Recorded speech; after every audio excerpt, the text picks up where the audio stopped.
9 апрелге карата күндүн маанилүү жаңылыктары. Улуттук коопсуздук мамлекеттик кызматы Оштун мэри Жеңишбек Токторбаевдин шаарга кирген унаалардан акы алуу демилгесине каршы чыкты.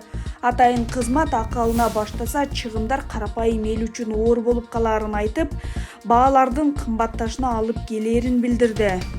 Мындан ары УКМК бардык кызмат адамдарын, мэрлер, акимдер, жергиликтүү өз алдынча башкаруу өкүлдөрү жана башка жетекчилерди ушул сыяктуу туура эмес идеялар менен билдирүүлөр менен чыкпоого чакырат деп билдирди УКМК.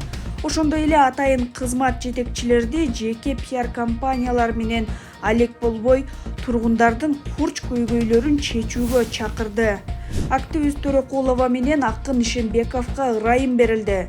9 апрелде президент Садыр Жапаров соттолгон 41 кишиге, анын ичинде активист Зарина Төрөкулова менен Акын Азамат Ишенбековго ырайым берди. Маалыматты клубко президенттик администрациядан ырасташты. Мамлекеттик жаза аткаруу кызматынан ырайым берилген жарандар бүгүн бошотуларын билдиришти. Активист Зарина Төрөкулова жапырт башаламандыктарга жана бийлик өкүлдөрүнүн мыйзамдуу талаптарына баш ийбөөгө чакырык жасоо айыбы менен 2023 сентябрда кармалган. Былтыр декабрда ал Фейсбукта жазуучу Олжобай Шакирдин постун бөлүшкөнү үчүн 5 жылга соттолгон. Мамлекеттик айыптоонун маалыматына ылайык, Төрөкулова Умай Аруу аттуу аккаунттан 2 пост менен бөлүшкөн. Алардын биринде тууну алмаштырууга каршы онлайн митингге чакырык жазылса, экинчисинде Жапаров мафия деп аталган. Акын Азамат Ишенбеков Темиров Лайф жана Айт десе долбоорлорундагы азыркы жана мурдагы 10 кесиптеши менен бирге 2024 январда кармалган. Былтыр октябрда райондук сот Ишенбековду 5 жылга эркинен ажыратып, январда жогорку сот өкүмдү күчүндө калтырган. Акын жапырт башаламандыктарга чакырык жасоого күнөөлүү деп табылган. Кыргызстандын аракеттеги медиа платформасы Бишкек милициясын журналист Канышай Мамыркулованы бошотууга, сотторду анын баш коргоо чарасын кароодо саясий буйрукту эмес мыйзамдын талаптарын аткарууга, ал эми президентти Кыргызстанда сөз эркиндигинин корголушун камсыз кылууга чакырды.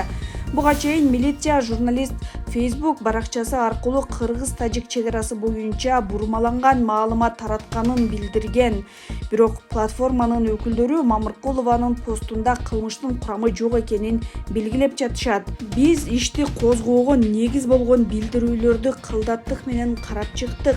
Анда зомбулукка, башаламандыкка, улут аралык араздашууга чакырыктар жок экени айкын көрүнүп турат деп жазылган платформанын билдирүүсүндө.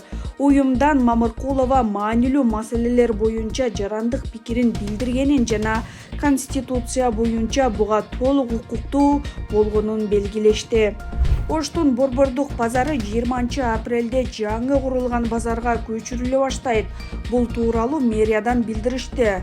Мэр Жеңишбек Токторбаев ага чейин жаңы базардын тегерегинде бүтпөй калган жумуштарды бүтүрүп, унаа токтотуучу жайларга асфальт төшөө тапшырмасын койгону айтылды. Өткөн жылы жайда борбордук базарды сел каптагандан кийин аны шаардын сыртына көчүрүү чечими кабыл алынган. Буга соодагерлер нааразы болуп, мэриянын алдында митинг өткөрүшкөн.